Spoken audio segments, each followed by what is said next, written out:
Alors, bonjour tout le monde, mon nom est Michael Lemelin-Brisebois, je suis conseiller à l'innovation à l'École de l'intelligence artificielle en santé ici au CHUM.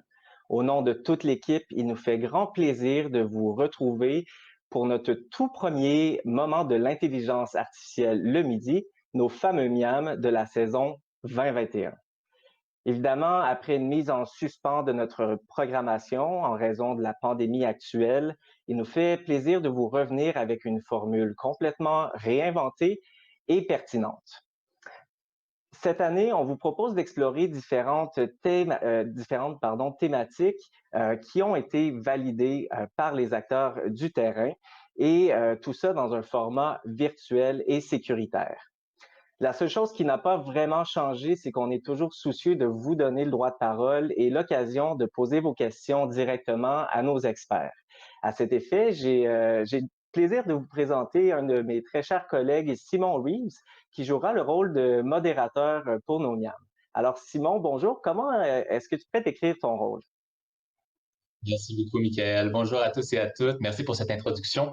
Alors, je m'appelle Simon Rive. Je suis également conseiller à l'innovation au sein de l'École de l'intelligence artificielle en santé au CHUM. Dans ce contexte tout particulier, je serai votre modérateur. Donc, mon rôle essentiellement sera d'assurer une transition, une interactivité entre les participants et nos experts de contenu au fil de la saison. Nous aurons une période de 10 minutes de questions à la fin de la rencontre. Pour ceux et celles qui voudraient poser leurs questions, utilisez de façon privilégiée la section Q&A, Question and Answers, ou questions et réponses. Et pour ceux et celles qui auront accès à micro et caméra, vous aurez la chance de vous adresser directement, si cela vous convient, à notre expert. Sinon, je pourrais faire la transition et transmettre directement vos questions. Sinon, vous pouvez utiliser le clavardage pour le volet échange, discussion. Donc voilà, je vous souhaite une très bonne rencontre. Au plaisir de collecter le tout et je te recède l'antenne, Michael. Merci beaucoup, Simon. On a très hâte à cette phase interactive. Avant, j'aimerais vous dire que cette année, comme j'ai mentionné, on va aborder différentes thématiques et ces thématiques-là dureront quelques semaines. Notre objectif est vraiment de créer de la synergie entre nos activités d'apprentissage qui sont bien évidemment appuyées sur notre référentiel de compétences. Notre première thématique est la médecine de précision et nous nous intéresserons davantage à la génomique.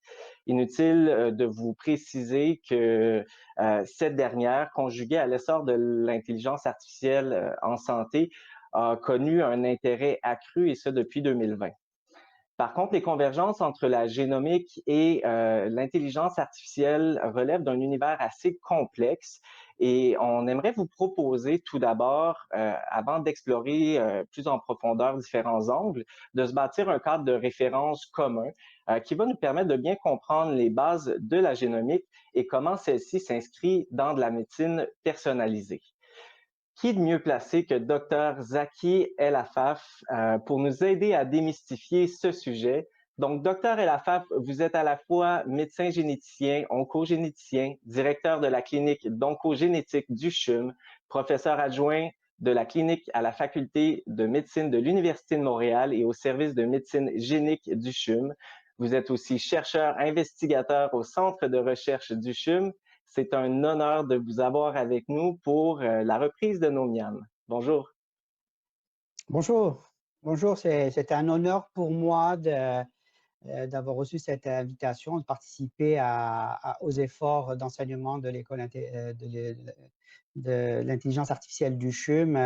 Et je remercie l'ensemble du staff, des services informatiques et de l'école d'avoir appuyé cette préparation. J'ai hâte de vous parler de mon sujet aujourd'hui.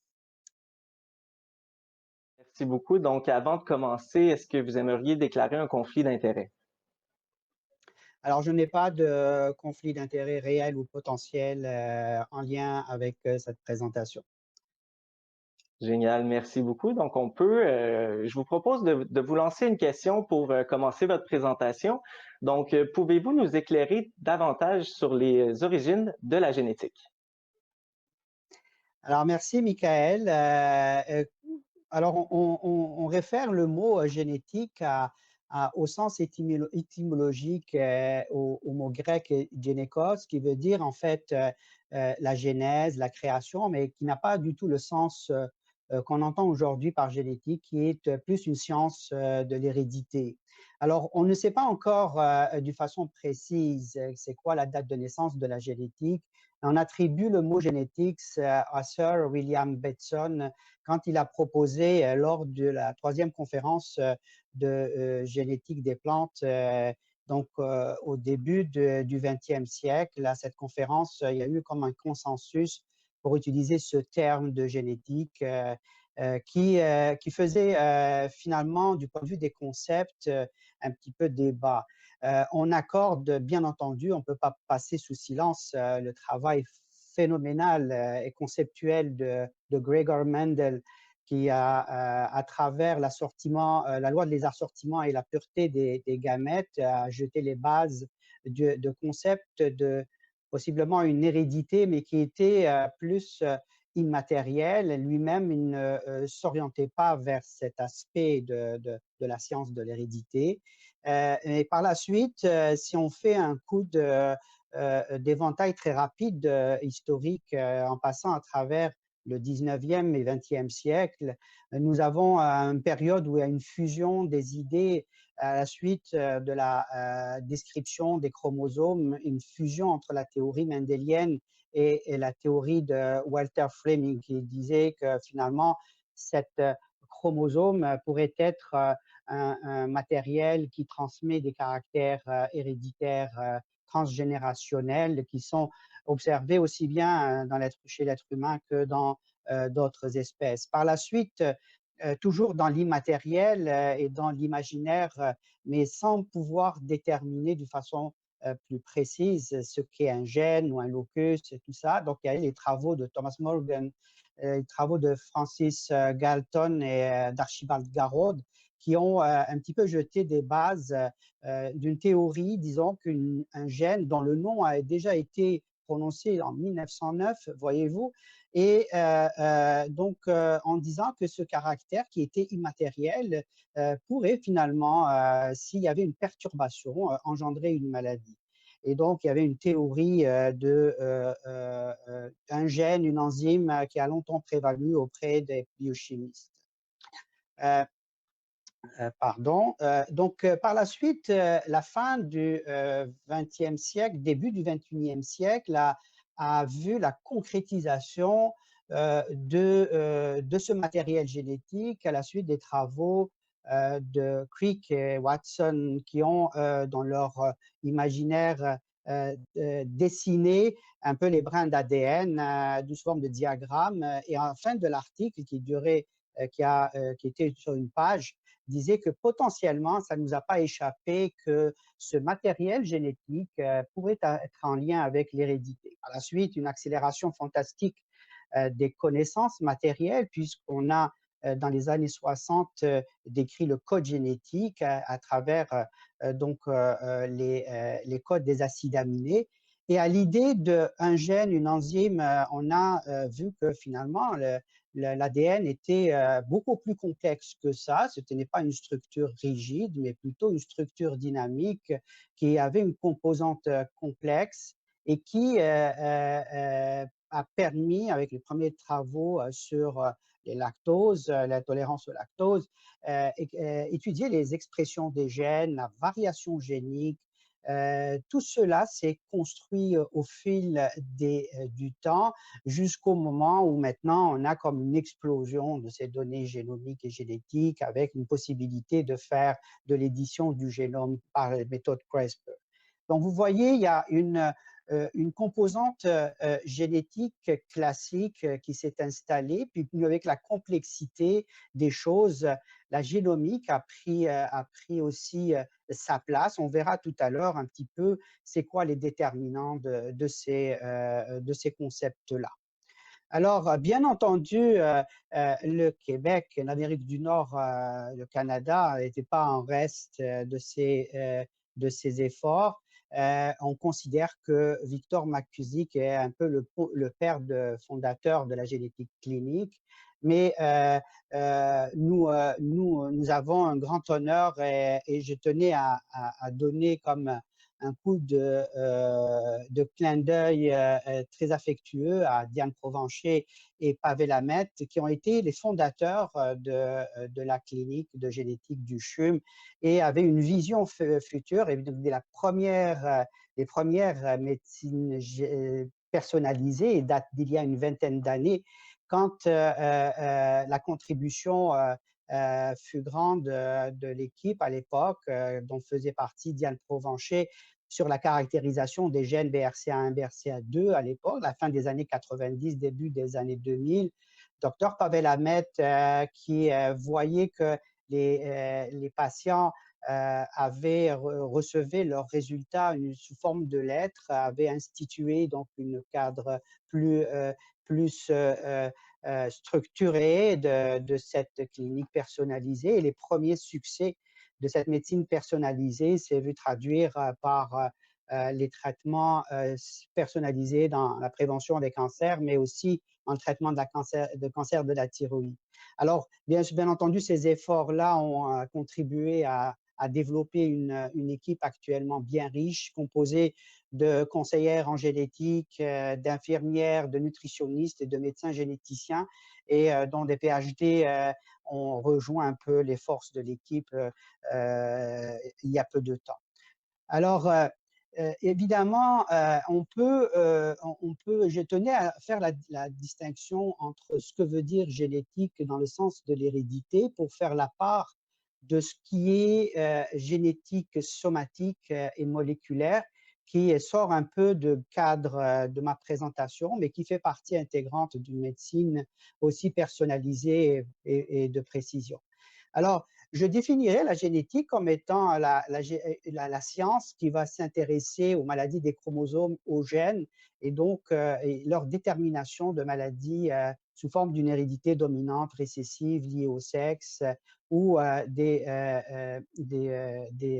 hérédités mitochondriales donc transmises par les mamans avec des complexités de transmission au niveau de l'empreinte parentale, par exemple. La génomique a pris sa place et depuis la mi des années 80, va concerner un peu l'étude de l'ensemble des gènes, donc qui constituent notre patrimoine génétique, qu'on appelle le génome, et qui va interagir entre cette présentation de gènes avec une exposition à des facteurs d'environnement. L'interaction des deux va déterminer un risque plurifactoriel qu'on appelle la polygénique complexe, qui prend de plus en plus de place. Et ici, on va avoir plutôt une notion d'héritabilité qu'une notion d'hérédité. Et notre chef de file, qui est chaire de recherche génomique du Canada, étant bien entendu Dr Pavel Hamet, nous a beaucoup enseigné dans ce domaine et appris dans ce domaine. Alors, bien entendu, qu'est-ce qu'une médecine personnalisée? Qu'est-ce qu'une médecine de précision? Et jusqu'où peut aller la prédiction tirée de l'information génétique? Alors, il est bien important de dire que finalement, du point de vue conceptuel, il est très difficile de parler d'une médecine de précision quand on n'a pas un pouvoir prédictif tout le temps optimal et à 100%. La médecine génétique a une valeur prédictive très forte, mais elle n'est pas considérée comme le seul déterminant de la condition clinique. Il y a probablement d'autres facteurs modificateurs. Elle participe à une médecine préventive, prédictive, anticipatoire, participative avec les patients et permet aussi des interventions thérapeutiques bien spécifiques. La médecine génomique est un complément à la médecine génétique. Elles se parlent souvent ensemble, se questionnent ensemble à travers un processus aussi de recherche partagée. Et la génomique, elle va avoir aussi une médecine beaucoup plus probabiliste de susceptibilité familiale telle qu'on la comprend maintenant et établir des scores polygéniques. Il est bien entendu que souvent des interrogations diagnostiques dans des conditions qui ne sont pas élucidées par la génétique classique mendélienne peuvent trouver leur explication dans des explorations génomiques plus larges. Alors, quelles sont les approches et quels sont les domaines d'intervention de la génétique? Alors, on connaît plusieurs grandes catégories de maladies génétiques qui sont de l'ordre chromosomique, comme par exemple les trisomies 21 ou bien des translocations chromosomiques. Donc, c'est comme des maladies assez bien caractérisées par des tests classiques. Il y a des maladies monogéniques où les déterminants d'une mutation ou de plusieurs mutations, l'intervention de mutations de plusieurs gènes peuvent contribuer à un même phénotype. Les maladies métaboliques, les maladies mitochondriales et des maladies complexes. Alors, ces grandes catégories de maladies génétiques vont survenir à n'importe quel moment de la vie et vont toucher le fœtus jusqu'à la fin de la vie. Alors, les domaines d'intervention de la génétique et de la génomique médicale vont intervenir tout au long de la vie. Donc, on est questionné pour des situations de préconception, d'action préimplantatoire, c'est-à-dire au moment d'envisager une grossesse. On peut donc intervenir par une évaluation diagnostique afin de minimiser les risques de transmission de maladies génétiques. Souvent aussi, on va être questionné pendant une période prénatale, une grossesse évolutive à la naissance. Et d'ailleurs, la génétique, elle a pris ses notes de noblesse à travers les cas pédiatriques. Donc, la génétique, elle s'est développée en milieu pédiatrique, mais actuellement, elle gagne beaucoup de terrain dans le milieu adulte où elle apporte beaucoup dans la décision thérapeutique. Alors, nous avons une situation d'une discipline transversale qui va être sollicitée par toutes les disciplines. Elle est même transdisciplinaire puisqu'elle va intéresser aussi bien le chirurgien que l'interniste ou d'autres domaines. Et donc, les 10 dernières années, nous avons vécu une explosion des demandes et d'opinions génétiques avec des interrogations très diversifiées. Donc, nous avons près de 23 000 familles actuellement. Donc, quand on dit 23 000 familles, c'est plusieurs individus au sein de cette famille. Et dans le cadre de cette action de personnalisation des soins, nous portons une grande fierté en disant que nous avons quand même une célérité à la décision thérapeutique dans la grande majorité des cas. Et on a une large couverture territoriale de notre activité, soit pour des malades du CHUM ou soit des malades de réseau. Et ceci est expliqué par le fait que la génétique est insuffisamment répartie sur le territoire provincial du Québec et donc nécessairement tous les cas vont venir au niveau des centres quaternaires. Alors, c'est encore une fois un service à compétences transversales, mais qui a beaucoup d'interrogations et qui va servir d'un interlocuteur entre l'expertise de laboratoire et l'expertise clinique. Dans notre formation, nous avons une exposition très large à pratiquement beaucoup de conditions et donc on est assez expert aussi en dysmorphologie et en neurodéveloppement qui permet de faire l'association de tout. En associant ces innovations technologiques, encadrer la pratique avec les questionnements éthiques et les aspects médico-légaux, nous apportons des éléments de réponse aux patients et à son médecin et toujours dans un cadre, bien entendu, d'évaluation prédictive qui est probabiliste et calculé sur la base de modèles bayésiens. Alors, les 5 piliers de notre mission de personnalisation des soins reposent sur d'abord la notion de est-ce qu'il y a un lien établi entre le résultat du test génétique et la condition clinique. Ça, c'est la première, le pilier fondamental. Le deuxième, c'est est-ce que ce test génétique permet de choisir des traitements en termes de thérapie ciblée, de choix de chirurgie ou de techniques de reproduction assistée? Est-ce que je peux évaluer le risque futur? La réponse, la plupart du temps, oui, mais parfois non, mais donc on peut dresser le profil du risque futur pour des problèmes de santé connexes, et donc on est dans une médecine anticipatoire et qui permet donc d'éveiller les connaissances sur des risques futurs. Et avec ça, on peut agir en faisant des actions de minimisation des risques, en personnalisant le dépistage, en établissant des recommandations de suivi anticipatoire et de diagnostic préimplantatoire de chirurgie préventive. Alors, voyez-vous, le test génétique ou la génétique plutôt s'intéresse à la famille, et ce n'est pas un diagnostic d'individu, c'est un diagnostic familial. Et donc, le cinquième pilier, c'est celui de les apparentés à risque, comment on peut les identifier et qu'est-ce qu'on peut, qu'est-ce qu'on peut leur recommander comme action clinique. Alors, j'ai l'impression que ça s'est un peu figé.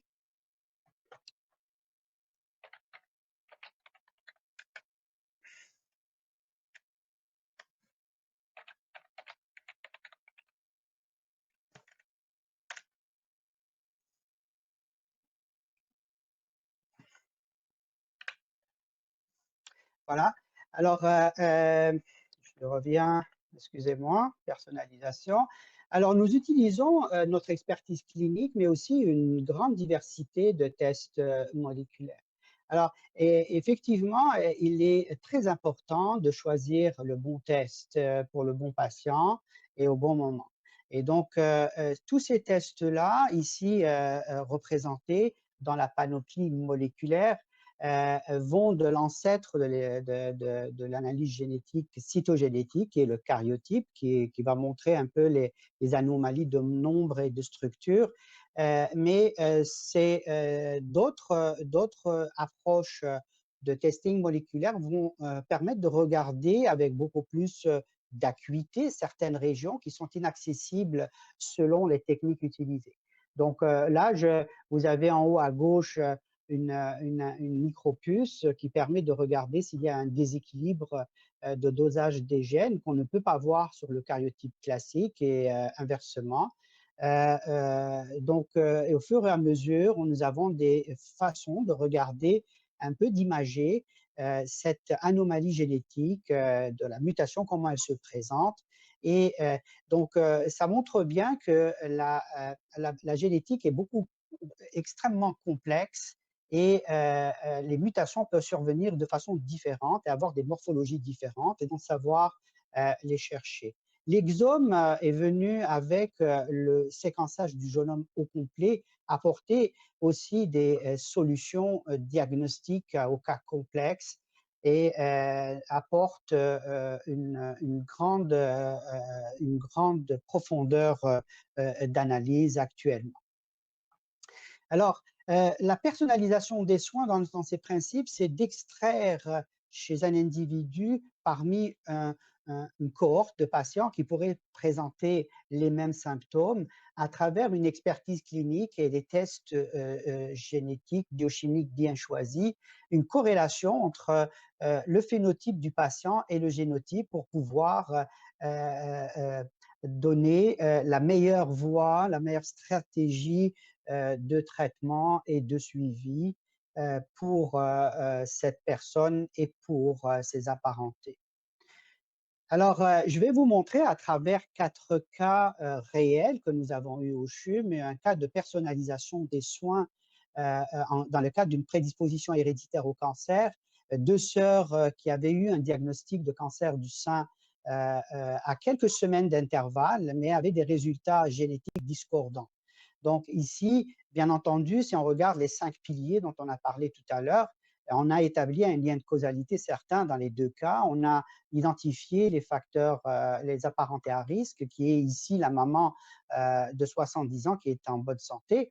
Mais en réalité, pour les 2 sœurs, on ne pouvait pas donner des recommandations standards, puisque le risque est élevé d'une façon différente dans le futur pour les 2 sœurs, et les traitements sont différents, et les risques, les moyens de minimiser les risques sont différents. Donc ici, nous avons une personnalisation des soins extraordinaires puisqu'elle touche au minimum 3 personnes, mais sans laisser, parler des restes des apparentés que je ne vais pas montrer, que j'ai pas montré dans cette diapositive.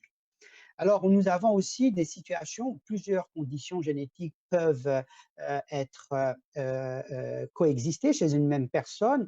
Ici, un monsieur qui avait une insuffisance rénale et qui était liée à une polycystose qui était en planification de greffe, avait été référé pour évaluer pourquoi il avait une dilatation de l'aorte. Donc, vous ne voyez pas un peu le lien entre les deux et ça nous a montré qu'il y avait comme nécessité de faire des tests complémentaires. Ici, j'ai dû faire 3 investigations génétiques pour ce patient pour identifier 2 maladies et qui ont permis de sécuriser le don de rein que devait donner la maman, puisqu'on a démontré qu'elle était indemne de maladie. On a déterminé qu'il n'y a pas de risque pour le frère et que la maladie de l'aorte était indépendante de la maladie du rein et que cette maladie de l'aorte nécessitait une chirurgie urgente qui a permis de sécuriser la chirurgie pour monsieur et d'identifier des personnes apparentées dans la branche paternelle où il y avait 4 personnes qui avaient un syndrome de Loïc-Dietz.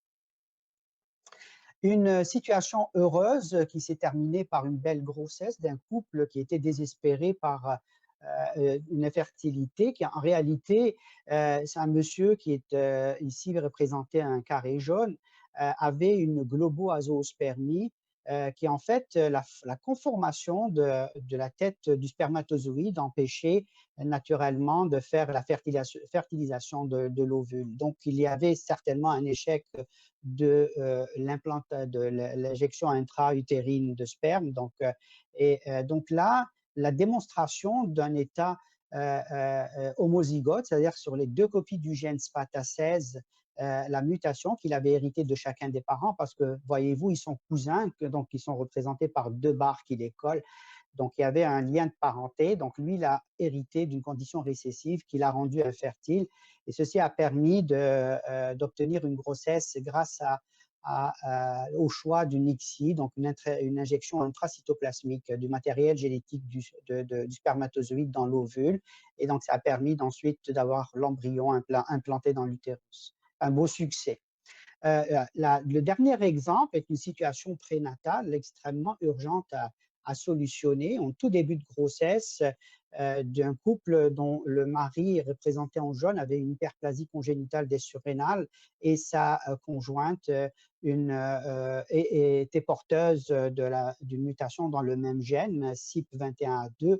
Et donc, ici, nous utilisons le fait que de l'ADN circulant fœtal est déjà présent à un stade précoce dans le sang maternel et le fait que on peut déterminer si c'est un garçon ou une fille. Donc, c'est très important dans ce cas-ci parce que la réalité génétique du couple donnait un risque de 50% pour le fœtus d'être atteint, 50% d'être porteur, et si le fœtus était fait de sexe féminin, il pouvait subir une virilisation, donc une ambiguïté sexuelle à l'extrême. Donc, le traitement, le diagnostic du sexe de l'enfant permettait de choisir les traitements, donc on aurait pu donner à la maman pour éviter qu'il y ait un syndrome de virilisation du fœtus féminin. Donc, c'est de beaux succès qui sont amenés dans des situations complexes par l'approche génétique.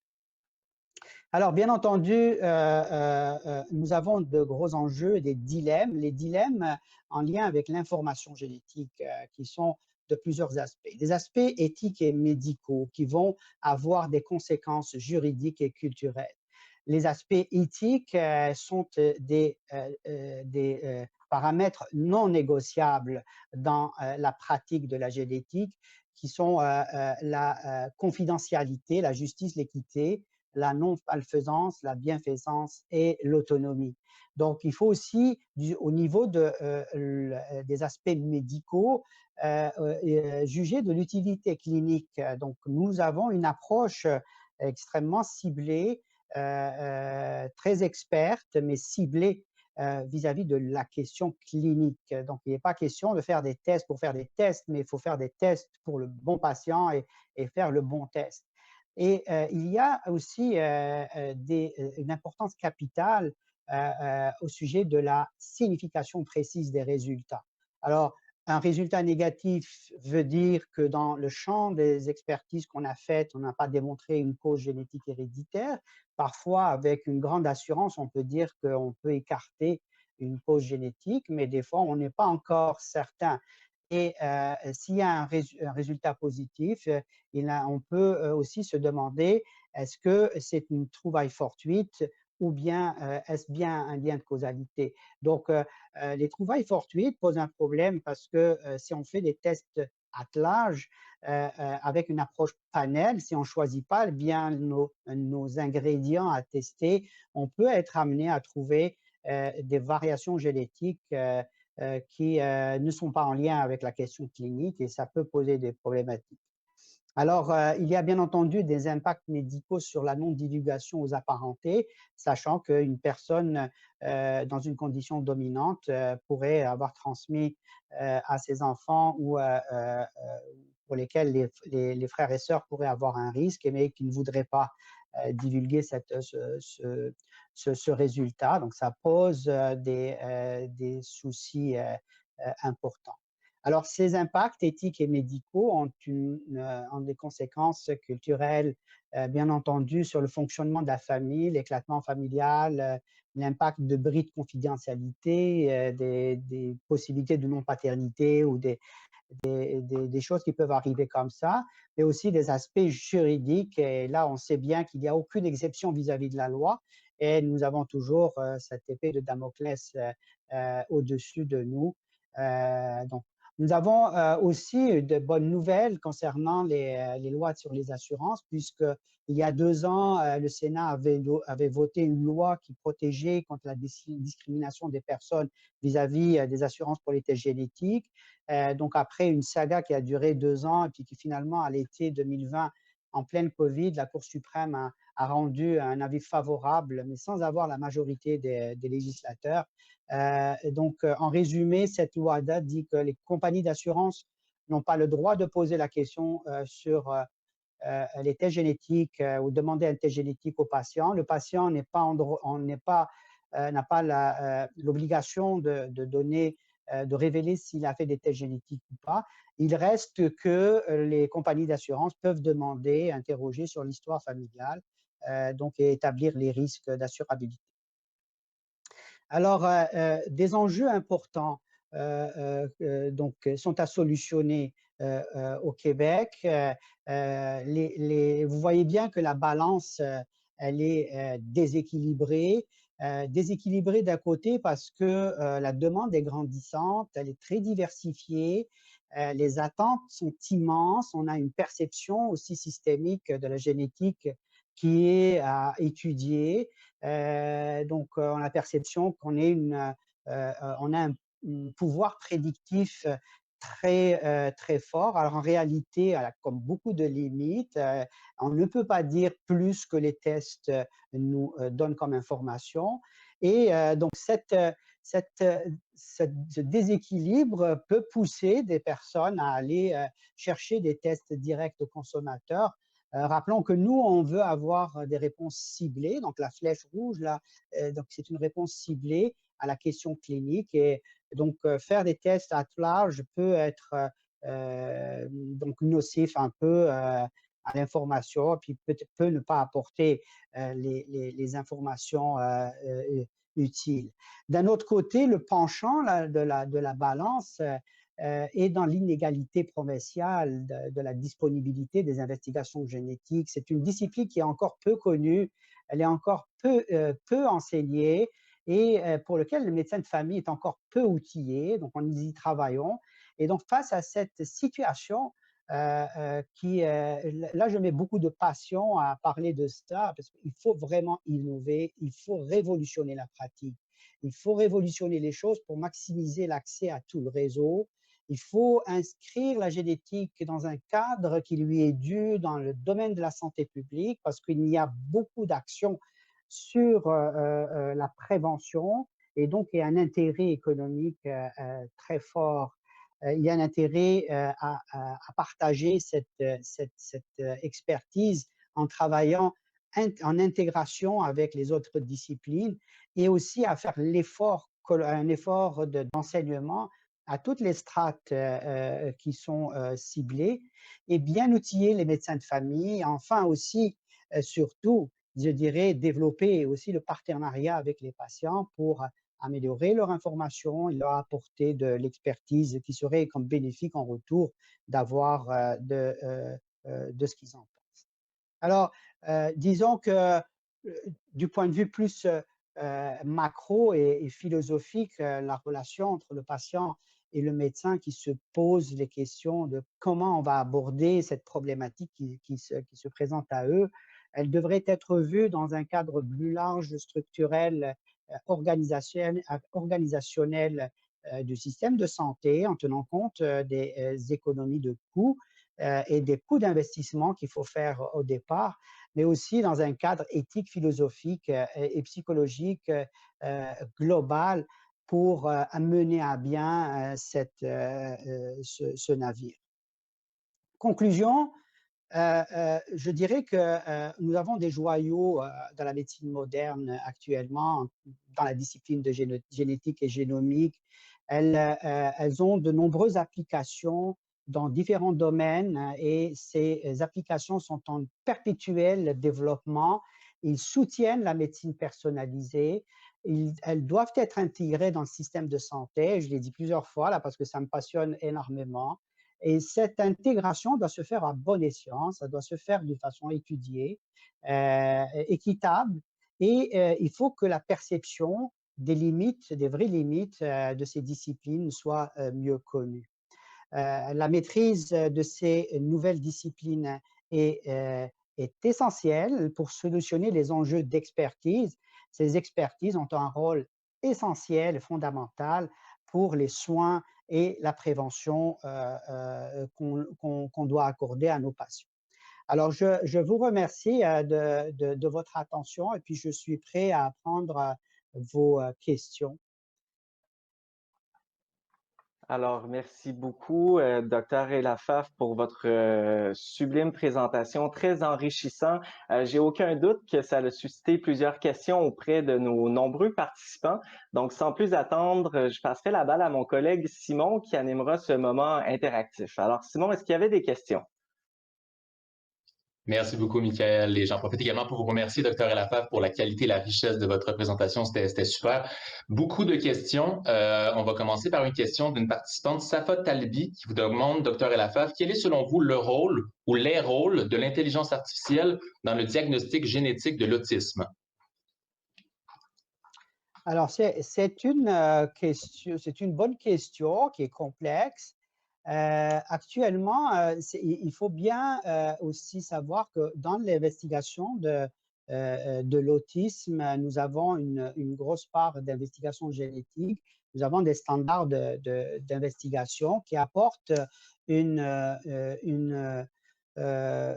solution au diagnostic avec des cas d'autisme, disons dans 13-15% des cas. Il reste que c'est une condition qui est multifactorielle, qu'on ne comprend pas encore dans tous ses déterminants. L'intelligence artificielle, disons qu'elle va possiblement apporter des éléments de puissance d'intégration des données, des mégadonnées qui pourraient être générées par l'étude des génomes au complet. Donc, ici, on est dans un domaine extrêmement sensible et compliqué. Donc, je ne suis pas l'expert dans ça, mais de ce que je vois, c'est que l'intelligence artificielle, elle doit aussi être comprise dans ses limites et dans ce qu'elle peut apporter. Elle pourrait comme solutionner ce que nous ne pouvons pas faire comme calcul de probabilité en voyant des mégadonnées et puis ensuite les imputer à une condition clinique précise. Merci beaucoup, Dr. Elafaf. Nous allons enchaîner maintenant avec une question de Cathy Malas, à laquelle je vais octroyer le droit de partager son écran. Cathy, allez-y avec votre question. Bonjour, Dr. Alafaf. Merci beaucoup pour la présentation. Merci à l'EIS de relancer ces miams tant attendus. Voici ma question pour vous, Dr. Alafaf. Selon vous, vous avez parlé de plusieurs défis, mais selon vous, quel est un des plus grands défis pour intégrer la génomique dans la pratique des cliniciens? Puis, si vous pouvez aussi vous proposer des solutions potentielles pour lever ce défi. Alors oui, donc nous, notre souhait, c'est que la génétique soit disponible dans tous les centres et que les intervenants de génétique soient présents dans tous les services. Donc on peut trouver des solutions en créant des cellules, disons, filles dans différents départements où les conseillères en génétique pourraient prendre une part très importante dans ce réseau-là. Donc, j'imagine un réseau, disons CHUM, réseau aux alentours de la ceinture périphérique du CHUM et puis un réseau à distance, donc un trois niveaux. Et à chacun des niveaux, nous pouvons aussi intégrer de la télémédecine. Alors, ça passe par de la formation, ça passe par une présence, et cette présence dans les autres disciplines va permettre l'enrichissement mutuel, l'échange d'expertise, et ensuite assurer que les patients puissent avoir les bonnes investigations. Donc, la réussite de ce modèle-là passe par l'enseignement, passe par une volonté de mise en place de ces éléments-là. Et nous travaillons déjà en multidisciplinaire avec plusieurs collègues et nous avons quand même disons, de beaux succès. C'est un petit peu ça que je pourrais dire. La pierre angulaire serait la formation, les chaires d'expertise et puis la démocratisation de l'outil génétique. Merci. Merci beaucoup. C'est moi. Merci. Merci beaucoup. Merci, Mme Alafaf, pour cette question. Merci, Dr. Alafaf. On va enchaîner avec Dr. Fabrice Brunet. Dr. Brunet, vous allez pouvoir allumer votre caméra. Merci beaucoup. C'était une très belle présentation, Dr. Alafaf. Et puis, je reconnais bien là tout votre enthousiasme et puis tout votre leadership par rapport à la génétique. J'aimerais un petit peu avoir vos idées sur les perspectives de développement, en particulier dans la clinique, mais également dans la recherche. Et quel va être l'apport de l'intelligence artificielle pour à la fois construire des nouvelles stratégies cliniques, mais également orienter la recherche dans la génétique avec les autres aspects des déterminances de maladie. Oui, bonjour. Alors, effectivement, c'est un de gros projets. Le développement clinique, il est, je pense, sous-tendu par l'accroissement des compétences précises et du développement de la polyvalence qu'on a déjà discuté de l'équipe de génétique, mais aussi le laboratoire qui s'est enrichi par 2 PhD et un médecin généticien certifié CCMG vont permettre de développer ce pôle qui est d'ailleurs en lien avec une réflexion sur l'utilisation de l'outil de l'intelligence artificielle pour analyser les mégadonnées. Le pôle de recherche est un pôle qui nous tient à cœur. Il y a des facettes de recherche clinique à développer et aussi des facettes de recherche collaborative avec d'autres intervenants qui sont impliqués dans les prises en charge de maladies complexes en élaborant une stratégie conjointe d'investigation et d'utilisation plutôt de l'outil génomique et d'utiliser les plateformes qu'il y a ici au niveau du CRCHUM ou à Génome Québec pour identifier un petit peu les causes et puis enrichir l'aspect recherche. Donc, c'est une question fondamentale que vous avez posée, puis c'est une de nos préoccupations pour enrichir un petit peu notre rayonnement et puis notre apport aussi bien en recherche qu'en clinique. Merci, docteur Elafave. Je vais me risquer à une question de quelqu'un qui veut garder l'anonymat, mais qui est une question qui semble naïve, mais assez fondamentale. Le traitement génique est-il possible, ce qui veut dire traiter les gènes anormaux? Alors, actuellement, c'est encore un stade vraiment de recherche fondamentale. Les traitements, la thérapie génique en elle-même est encore au balbutiement. Nous voyons des applications fondamentales de la méthode CRISPR pour certaines indications, mais actuellement, on n'a pas encore des applications très poussées, très profondes pour aller en clinique bientôt, mais c'est comme un domaine qui est en évolution.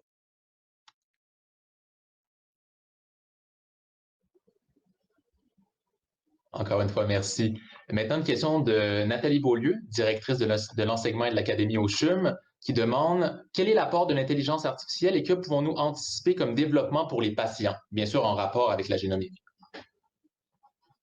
Oui, alors merci pour la question. Donc, en fait, on a peu de projets déjà en place concernant cet aspect-là. Nous avons discuté entre nous comment intégrer l'intelligence artificielle à la pratique de la génomique. Donc, il va y avoir certainement des collaborations futures. C'est sûr qu'au niveau du traitement des données génétiques, des mégadonnées, la détermination ou la construction de pipelines décisionnels pour analyser des variants complexes ou des présentations de variations dans plusieurs gènes différents, pouvoir leur donner une signification, on aura besoin de développer ces outils-là. Maintenant, l'intelligence artificielle aussi peut avoir des applications dans l'innovation de la pratique. Ici aussi, je voudrais juste dire que nos collègues conseillères en génétique aussi travaillent sur un projet d'élaboration d'outils qui seraient basés sur l'intelligence artificielle pour améliorer un peu le recueil de données qui serait utile à la fluidité du fonctionnement de la clinique ou des données de recherche plus tard. Merci, Dr. Elafave. Je crois qu'on a le temps pour une petite dernière question. Encore une fois, de participant qui conserve son anonymat, mais qui demande de quoi ont l'air en ce moment les partenariats ou collaborations avec d'autres pays au niveau de l'international dans le développement de cette médecine personnalisée et génétique. Alors, nous avons des collaborations avec, effectivement, donc ici au Québec, nous avons des collaborations avec plusieurs équipes. Nous avons des collaborations avec l'international pour des groupes essentiellement dans lesquels je suis impliqué pour les prédispositions héréditaires au cancer. Donc, je fais partie d'un consortium international pour les mutations dans les gènes PALB2, par exemple, ou bien des collaborations sur la découverte de de nouveaux gènes qui prédisposent au cancer. Donc, nous avons des collaborations à ce stade-là, donc cliniques. Et dans le futur, nous pensons aussi développer peut-être des aspects quand on sera plus assis et confortablement sur nos bases, développer des collaborations au niveau fondamental. Merci, Dr. Elafab. C'est sûr que 1 heure, c'est trop court. On pourrait vous avoir très longtemps pour ce genre de questions aussi intéressantes. Je vais repasser l'antenne à mon collègue Michael et je vous remercie, sincèrement. Merci beaucoup. Merci pour toutes les personnes qui ont posé des questions. C'était des questions parfois bien difficiles, mais qui méritent de trouver des solutions. Et c'est la raison pour laquelle on active très fortement pour améliorer les approches. Merci beaucoup. Excellent. Merci à vous, Dr. Elafaf, et aussi à tous les participants qui ont envoyé leurs questions. Évidemment, on va les garder très précieusement. Dr. Elafaf, évidemment, quelle grande générosité d'avoir embarqué avec nous dans ce projet, dans ce MIAM. Au nom de toute l'équipe et des participants, nous aimerions vous remercier généreusement et on peut dire que vous avez réellement mis la table pour notre prochain MIAM. Merci beaucoup. Beaucoup d'honneur pour moi. Merci. Génial. Donc, pour conclure ce moment d'intelligence artificielle le midi, j'aimerais vous proposer un scoop. En fait, un bref segment d'une série de balados sera envoyé à tous les apprenants inscrits à l'École de l'intelligence artificielle en santé. C'est simple, pour vous inscrire, c'est à l'adresse suivante, donc le www.eiaschum.ca. Donc, un bref segment d'un épisode d'une balado qui met de l'avant Dr. Brunet, une patiente, mais aussi Étienne Crevier et Joanne Tremblay. Sur notre site web, vous allez trouver aussi un paquet de ressources qui sont pour la plupart gratuites pour vous aider dans votre développement professionnel. Et sinon, je vous retiens pas plus longtemps. Un grand merci et on se dit à bientôt pour un prochain MIAM. Au revoir.